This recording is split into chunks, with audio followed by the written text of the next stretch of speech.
చిన్నప్పటి నుంచి కూడా తన బాల్యమంతా నకిరేకల్లో మా మధ్యనే జరిగింది. మేము రెగ్యులర్గా కలిసేవాళ్ళం. ఆ తర్వాత పై చదువులకు హైదరాబాద్కి వచ్చిన తర్వాత ఆ చదువుల తర్వాత టీవీలో యాంకర్గానో న్యూస్ రీడర్గా, ఆ తర్వాత రైటర్గా, అట్లా తన ప్రస్థానం అంతా కొనసాగింది. తను వాస్తవంగా చాలా ధైర్యవంతురాలు. స్వేచ్ఛ మరణం నిజంగా ఇప్పటికీ కూడా మాకెవరికి మింగుడు పడడం లేదు. ఈరోజు ఒక్క మాటలో చెప్పాలంటే అమ్మాయిల యొక్క బలవన్మరణాలన్నీ కూడా ఆత్మహత్యలు అనే కంటే హత్యలుగానే మనం చూడాల్సినటువంటి అవసరం ఉన్నది.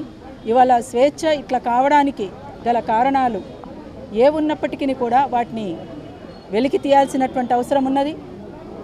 ఆ పూర్ణచందర్ అనేటువంటి వ్యక్తికి కఠినమైనటువంటి శిక్ష కూడా పడాల్సినటువంటి అవసరం ఉన్నది. అట్లనే మరొక స్వేచ్ఛలాగా మరొక చావు అనేటువంటిది కనబడకుండా ఉండే విధంగా ఒక సామాజిక బాధ్యతగా ప్రతి ఒక్కరు కూడా ఆలోచించాల్సినటువంటి అవసరం ఉంది.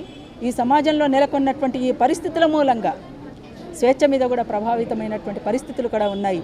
వాస్తవానికి స్వేచ్ఛ పిరికిది కాదు, ఆత్మహత్య చేసుకునేంత పిరికిదైతే కాదు. అందుకనే మాకందరికీ కూడా ఏ ఒక్కరికి ఒక్క మాట, మాకెవరికి ఒక్క మాట చెప్పుకున్నా దానికి సంబంధించినటువంటి అంశంలో ఎవరమైనా సరే చావకుండా ఆపగలిగేటువంటి అవకాశం ఉండేదేమో అనేటువంటిది మాకందరికీ అనిపిస్తున్నటువంటిది. ఎందుకంటే మా చేతుల మీద పెరిగినటువంటి అమ్మాయి ఇవాళ విగత జీవిగా సరే సహజ మరణం అనేటువంటిది ఎవరికైనా సహజమే, కానీ ఇది ఒక బలవన్మరణం. ఇది ఇట్లాంటి మరణాలు మరొక అమ్మాయికి రాకుండా ఉండాల్సినటువంటి అవసరం ఉంటుంది. ఆ రకంగా ప్రభుత్వం కూడా చర్యలు తీసుకోవాల్సినటువంటి అవసరం ఉంటుందని మేము కోరుతా ఉన్నాం.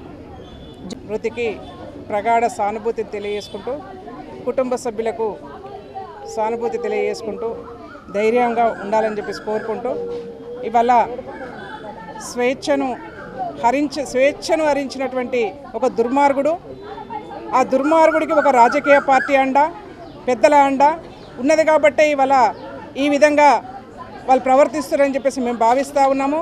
ముఖ్యంగా ఇవాళ ప్రభుత్వ తరపున ఒకటే డిమాండ్ చేస్తూ ఉన్నాము, ఇలాంటి వాళ్ళను విచారణ చేసి వెంటనే శిక్షించాలని చెప్పేసి ప్రభుత్వాన్ని డిమాండ్ చేసుకుంటూ, ఇవాళ స్వేచ్ఛ లాంటి అమ్మాయిలు ఎంతోమంది అమాయకులు బలైపోతూ ఉన్నాయని ముఖ్యంగా న్యూస్ రీడర్స్కి, యాంకర్స్కి నేను ఒకటే విజ్ఞప్తి చేస్తూ ఉన్నాను. మీరు మీడియాలో కనిపిస్తూ ఉంటే చిత్తకార్తె కుక్కల్లాగా మీ వెంటబడి మిమ్మల్ని లొంగ తీసుకొని మాయమాటలు చెప్పి ఈ విధంగా దుర్మార్గానికి ఒడగబెట్టే వాళ్ళు వాళ్ళ సమాజంలో అనేక మంది ఉన్నారు.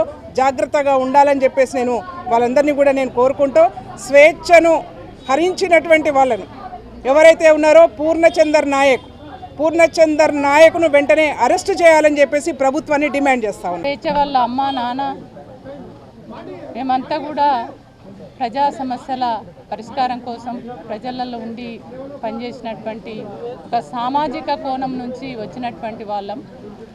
ఆ కుటుంబం నుంచి వచ్చినటువంటి స్వేచ్ఛ చాలా ఇన్స్పైర్ సమాజానికి. ఆమె మాట్లాడే ప్రతి మాట కానీ, ఆమె రాసే ప్రతి రాత కానీ ప్రతిదీ కూడా సమాజానికి, అదేవిధంగా మహిళల్ని ఇన్స్పైర్ చేసేటువంటిది, మహిళల్ని ప్రభావితం చేసేదిగా ఉంటుంది.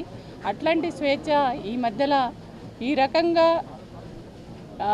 చనిపోవడానికి అంటే ఎన్నో బలమైనటువంటి కారణాలు ఉంటే తప్ప ఆ స్థితికి పోదు.